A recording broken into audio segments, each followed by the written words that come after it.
একটা ছেলে একটা মেয়ে কিন্তু খুবই ভালোবাসে, সে মেয়ের জন্য পাগল হয়ে গেছে, কিন্তু মেয়ে তাকে ভালোবাসে না। সে মেয়ের জন্য অনেক পাগল, সে মেয়ের জন্য সব কিছু করতে পারবে, সে পাগল পারা হয়ে গেছে মেয়ের জন্য। যে কীভাবে মেয়েটাকে রাজি করতে হবে, আমি তো মেয়েটাকে ভালোই বাসি কিন্তু মেয়ে রাজি হয় না। তো ছেলেটা একদিন মেয়ের কাছে গেছে যে তুমি কি চাও, কি এনে দিলে তুমি আমাকে ভালোবাসবে।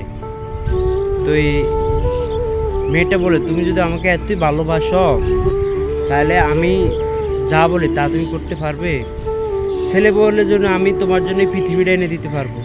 তুমি বলো যে আকাশের ছাদ, আমি ছাদটাও তোমার জন্য এনে দিতে পারবো। মেয়ে বলে তাহলে তোমার মায়ের কলিজাটা আমার হাতে এনে দিতে পারবে। ছেলে বলল এটা কোনো কথা, তুমি যেহেতু বলছো আমার মায়ের কলিজাটা তোমার হাতে এনে দেব। ছেলে হাঁটতে হাঁটতে তার মার কাছে চলে গেল, বলল মা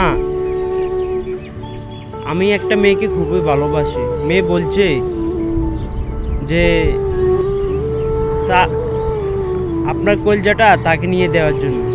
এটা শুনে ছেলের মা বলতেছে বাবা তোদের জন্যই তো যত সুখ শান্তি আমরা চাচ্ছি, যদি আমার কলজা নিয়ে তুই সুখে থাকতে পারস তাহলে নিয়ে যা। তো তোদের জন্যই তো আমরা যত সুখ দুঃখ সব তোদের জন্যই তো, আমাদের আর কি, আমরা মরে গেলে তো সব তো তোদেরই জন্য। তো এই ছেলেটা চাকু নিয়ে তার মায়ের বুকটা ছিদ্র করে কলিজাটা লয়ে ফেললো। লয়ে কলিজাটা নিয়ে হাঁটতেছে মেয়ের বাড়িতে যাবে। পথের মধ্যে একটা আছাড় খেয়ে কলিজাটা হাত থেকে ছিঁড়ে পড়ে গেছে। তো কলিজাটা বলতেছে বাবা তুমি কি ব্যথা পেয়েছো? আসলে আমার এই গল্পটা তো হয়তো কাল্পনিক হতে পারে, বাস্তব হতে পারে, যাই হোক আসলে মা কি জিনিস, মার মূল্য কিন্তু আমরা কেউ বুঝি না। মা কি জিনিস কেউ বুঝি না, মারা গেলে তারপর আমরা বুঝতে পারবো। আসলে এই পৃথিবীতে একমাত্র স্বার্থপর ছাড়া থাকলে মা বাপ ছাড়া আর কেউ নেই ভাই।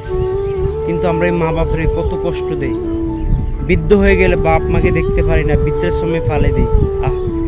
বাপ মা কি জিনিস মারা গেলে বুঝতে পারি। এই পৃথিবীতে যতই স্বার্থপর আছে, আজকে আপনি অসুস্থ হয়ে ঘরে পড়ে থাকেন, আপনার ছেলে আপনাকে রেখে চলে যাবে, আপনার ওয়াইফ আপনাকে রেখে চলে যাবে, আপনার মেয়ে আপনাকে রেখে চলে যাবে, কিন্তু আপনার মা কখনোই আপনাকে রেখে চলে যাবে না।